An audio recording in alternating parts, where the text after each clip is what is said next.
तो स्टूडेंट्स आज हम एक नया चैप्टर शुरू कर रहे हैं आपके क्लास प्लस 2 का, that is electromagnetic waves.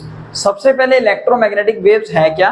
Electromagnetic waves वो वेव्स हैं जिनको प्रोपागेशन के लिए किसी तरह के मटेरियल मीडियम की रिक्वायरमेंट नहीं होती।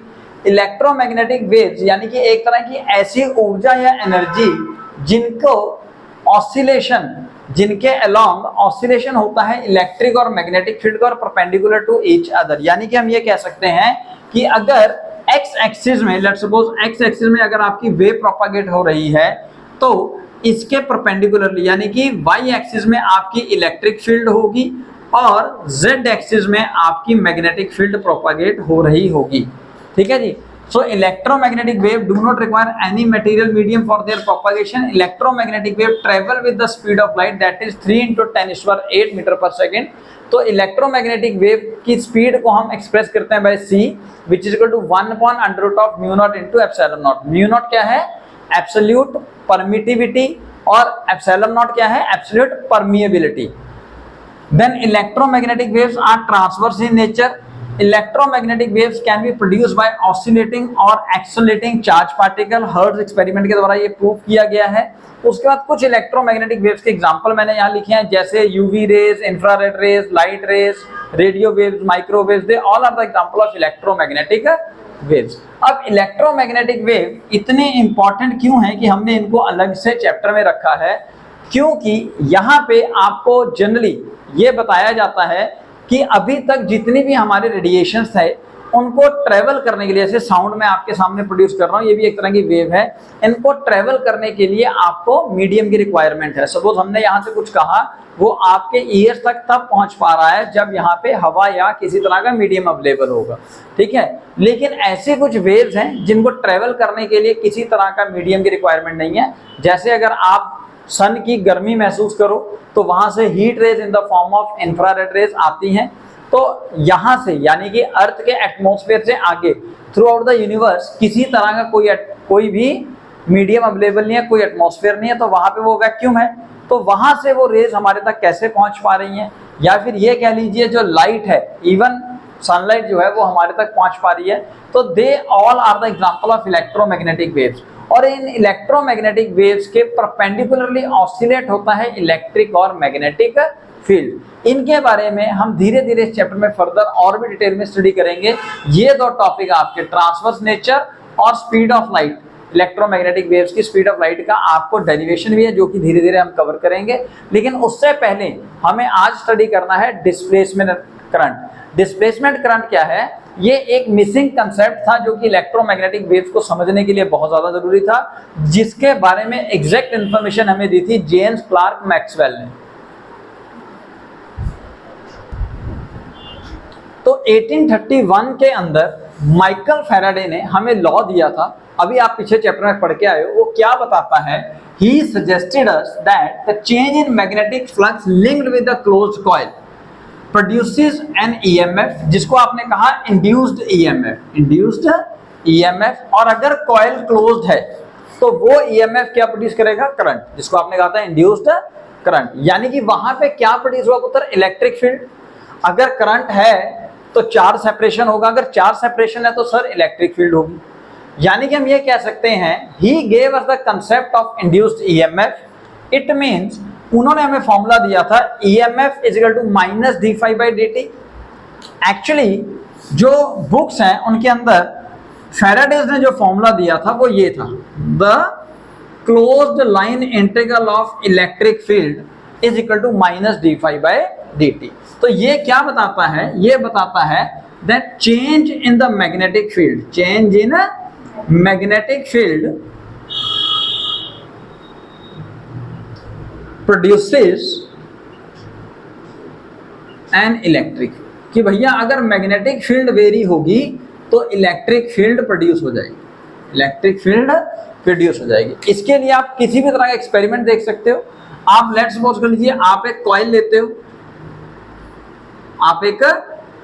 हो पुत्र, और इस कॉइल के अक्रॉस, रेक्टेंगुलर शेप में लिया मैंने, इस कॉइल के अक्रॉस आप मैग्नेटिक फील्ड अप्लाई करते हो। मैग्नेटिक फील्ड अप्लाई करने के लिए आप इधर नॉर्थ पोल, पीछे साउथ पोल रख दो पुत्र।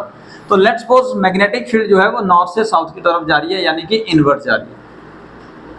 ठीक है जी। अब अगर आप मैग्नेटिक फील्ड को वेरी करते हो, आइदर इंक्रीज और डिक्रीज, अगर आप इस मैग्नेटिक फील्ड को वेरी करते हो तो क्या होगा, तब इस कॉइल के साथ linked number of magnetic field of lines vary करेंगे। यानी कि हम कह सकते हैं sir magnetic flux phi is equal to B dot A ना, phi B is equal to B dot A उत्तर। ठीक है, तो डेफिनेटली फाई की वैल्यू चेंज करेगी। अगर फाई चेंज होगा तो और कॉइल क्लोज्ड है तो इसके अंदर क्या इंड्यूस हो जाएगा, ईएमएफ या करंट, ईएमएफ या करंट। अब लेट्स सपोज कर लीजिए इसके अंदर करंट किस डायरेक्शन में इंड्यूस होगा वो देखें।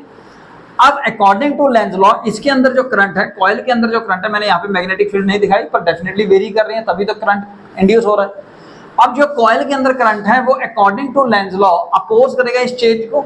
सपोज आप मैग्नेटिक फील्ड को इंक्रीज कर रहे हो, फर्स्ट केस में आप मैग्नेटिक फील्ड को इंक्रीजिंग केस ले रहे हो, तो यानी कि मैग्नेटिक फील्ड ऑफ लाइंस अंदर इंक्रीज हो रही है, तो यहाँ पे करंट इस डायरेक्शन में इंड्यूस हो जाएगा कि वो मैग्नेटिक फील्ड को अपोज करे, यानी कि बाहर को निकले।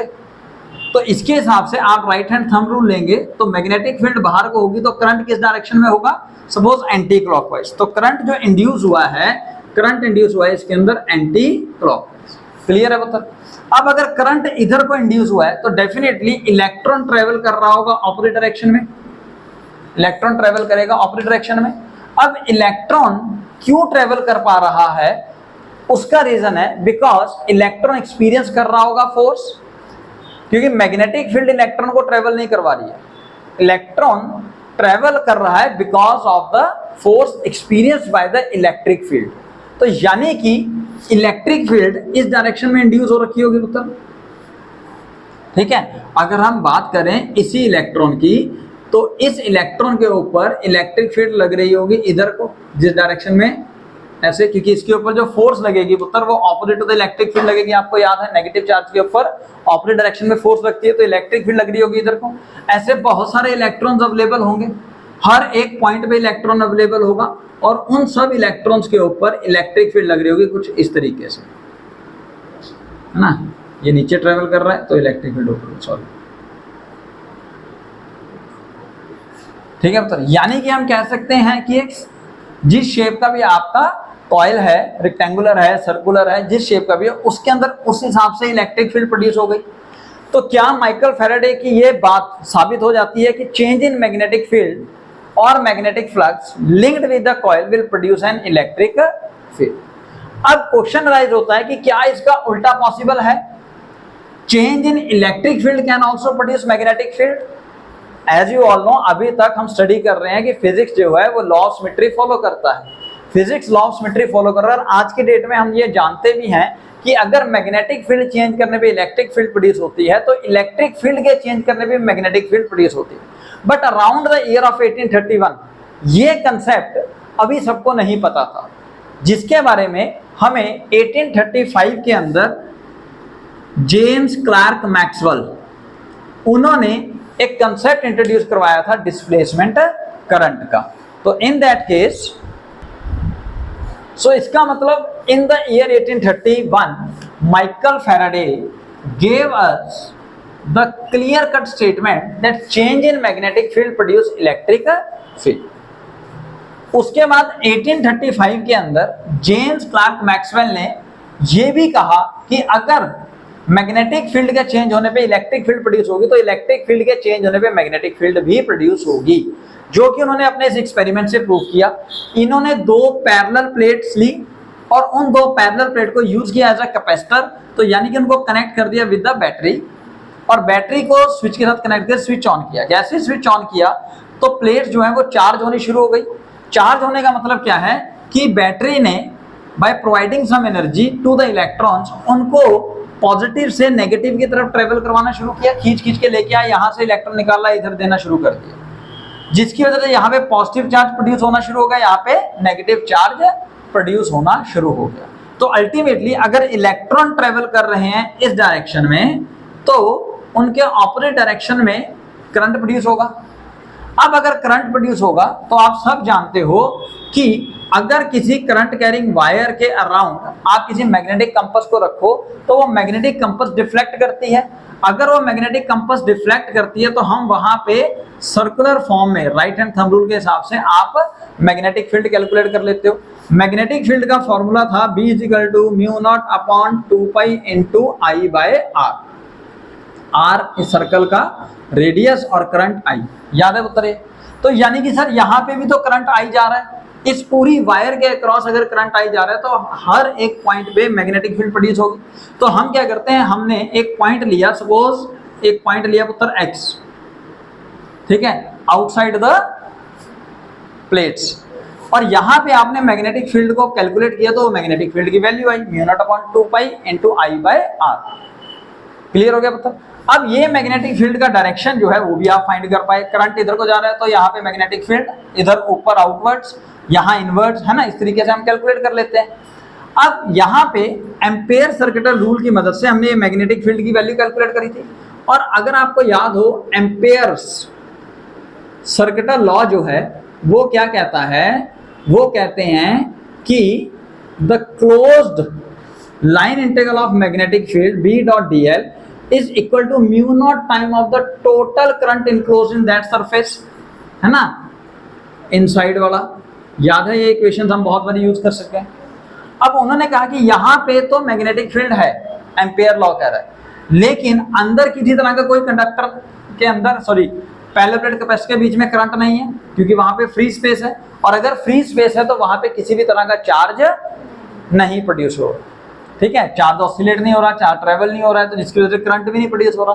तो इनके हिसाब से मैग्नेटिक फील्ड, सपोज अब यहाँ पे एक पॉइंट लिया y, x के बिल्कुल पैरेलल लिया y, inside in between the plates of capacitor, तो उन्होंने कहा जी magnetic field it means at point y is equal to 0। क्यों सर? क्योंकि अंदर किसी तरह का कोई करंट नहीं है, as there is no current. लेकिन जेम्स क्लर्क मैक्सवेल ने क्या कहा कि सर यहाँ पे अगर हम कंपास को रखते हैं तो वो कंपास डिफ्लेक्ट होती है, और डिफ्लेक्ट होने के साथ साथ में वो शो करती है कि वहां पे कोई ना कोई मैग्नेटिक फील्ड भी है। इन्होंने क्या किया, जेम्स सर ने, कि इन्होंने वही कंपास को इन बिटवीन द टू प्लेट्स रखा। जब उन्होंने प्लेट्स के बीच में मैग्नेटिक कंपास को रखा तो उन्होंने देखा कि यहाँ पे भी कंपास जो है वो डिफ्लेक्ट होती है exactly in the same direction and up to the same value जितना डिफ्लेक्शन होता है at the same point after outside the parallel plates. यानी कि पैरेलल प्लेट के बाहर एक्स पॉइंट पे जितनी डिफ्लेक्शन है, पैरेलल प्लेट्स के अंदर वाई पॉइंट्स पे भी उतनी ही डिफ्लेक्शन है। तो सर ने कहा, मैक्सवेल ने, कि भैया इसका मतलब अंदर भी मैग्नेटिक फील्ड है, अंदर भी मैग्नेटिक फील्ड है। अब मैग्नेटिक फील्ड क्यों प्रोड्यूस हुई वो इन्होंने प्रूफ करने की कोशिश की, और इन्होंने कहा कि सर आपका ये वाला कंसेप्ट गलत है, ये सही हो सकता है पर ये तो गलत है। क्यों? क्योंकि अब अंदर मैग्नेटिक फील्ड पाई जा रही है, आपकी डिफ्लेक्शन हो रही है ना नीडल की, और नीडल तभी डिफ्लेक्ट होगी अगर अंदर मैग्नेटिक फील्ड होगी।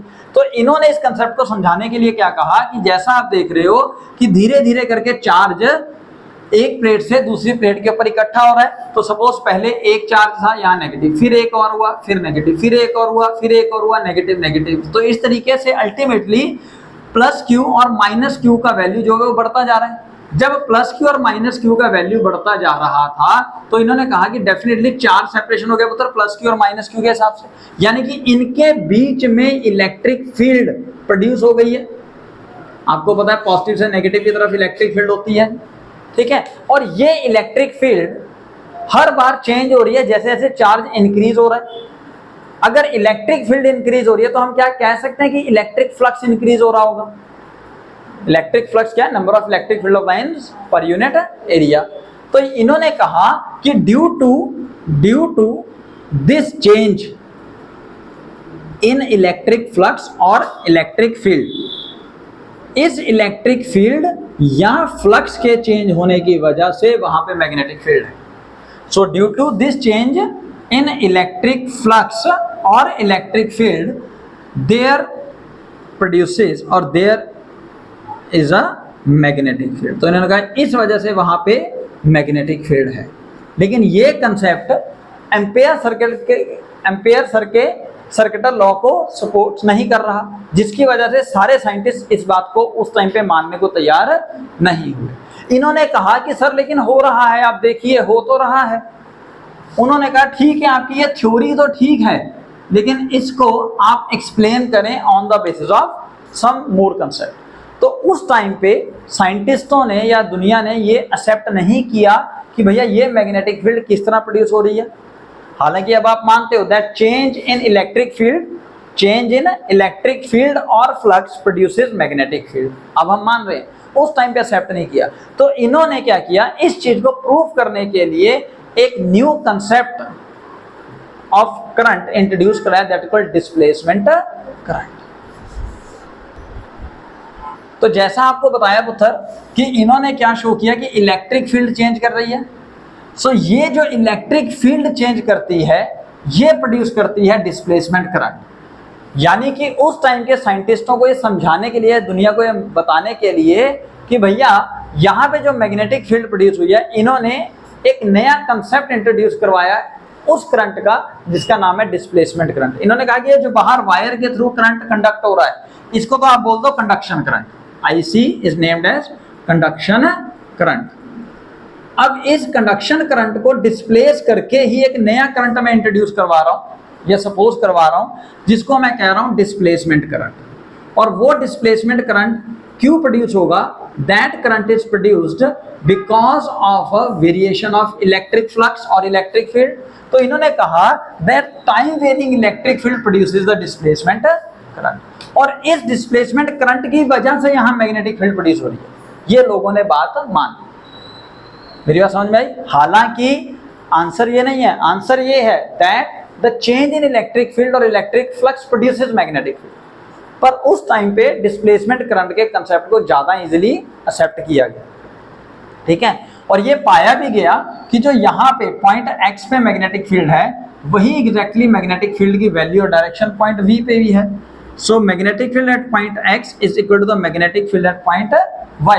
सो this proves also, it also help us to explain, also helps to explain the concept of continuity of current, continuity of current. क्योंकि आपको पता है करंट जो है वो कॉन्टिन्यूसली फ्लो करता है।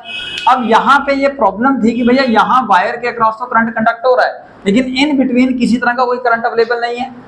तो जब डिस्प्लेसमेंट करंट की बात कही गई तो कॉन्टिन्यूटी ऑफ करंट की जो प्रॉब्लम थी वो भी सॉल्व हो गई।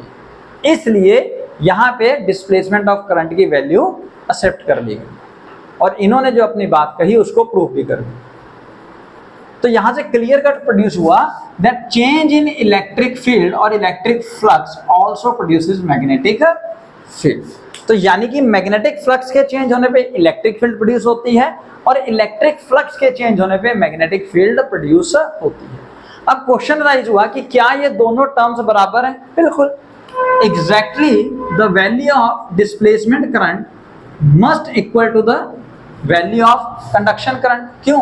क्योंकि यहाँ पे जो मैग्नेटिक फील्ड की वैल्यू है एग्जैक्टली वही वैल्यू यहाँ पे है। अब कंडक्शन करंट का तो फॉर्मूला होता है rate of change of charge dq by dt। Sir यहाँ तो कोई चार्ज है नहीं तो इसको प्रूफ कैसे करें?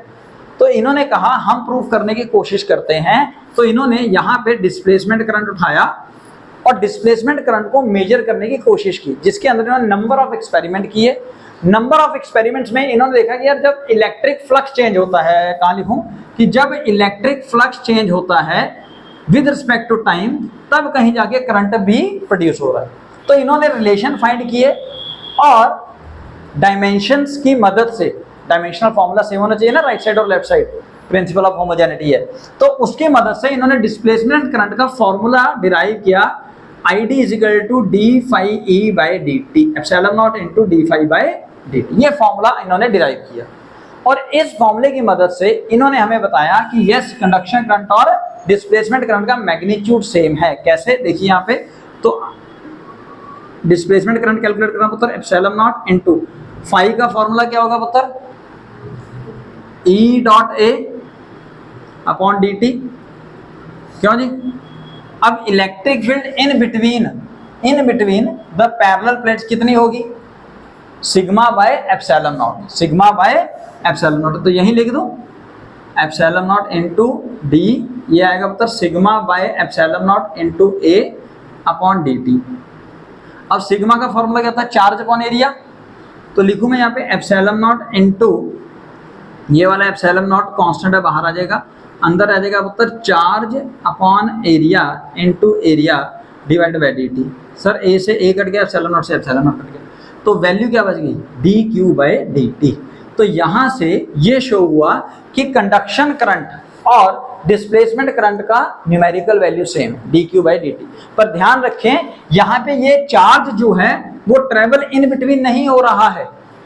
यहां पे जो फॉर्मूला है dq by dt, this is for the plates of capacitor.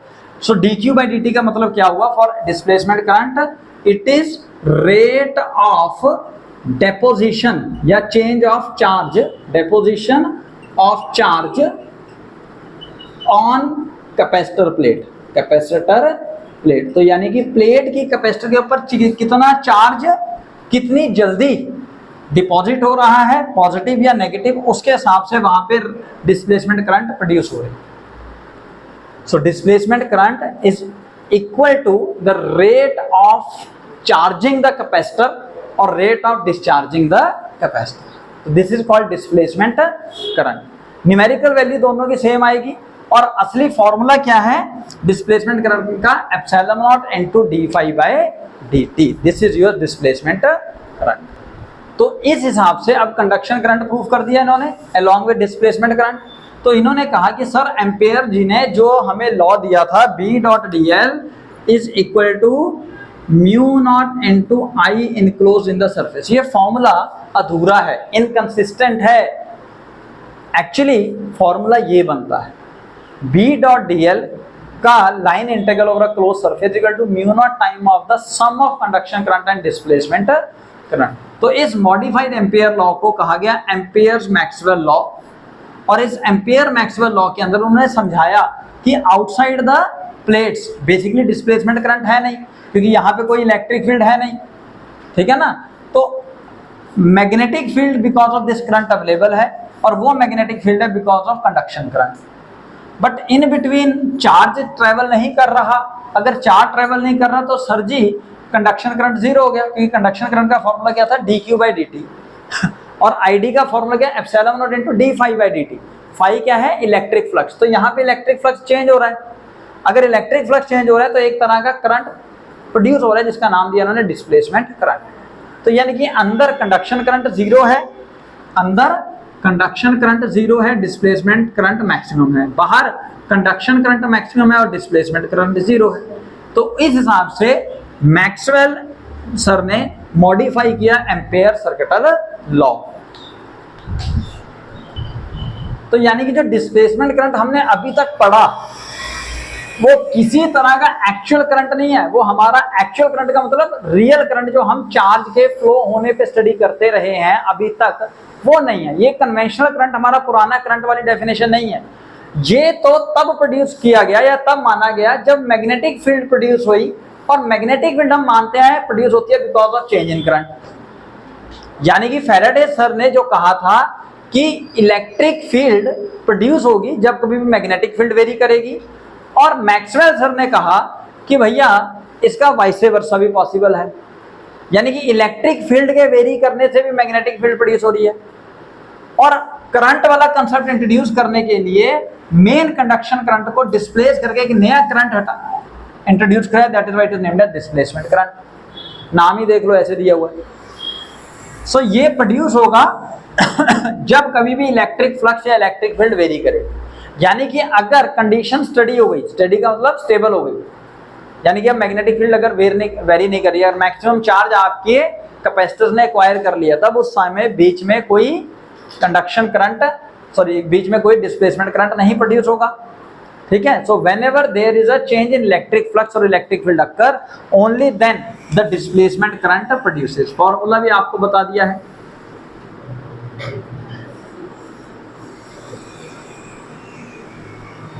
तो जब कभी भी फ्लक्स चेंज होगा विद रिस्पेक्ट टू टाइम, तब डिस्प्लेसमेंट करंट प्रोड्यूस होगा, ठीक है पुत्र। और ये हमें हेल्प करता है to explain the concept of continuity of current, hence it is widely accepted. So this is all about displacement current.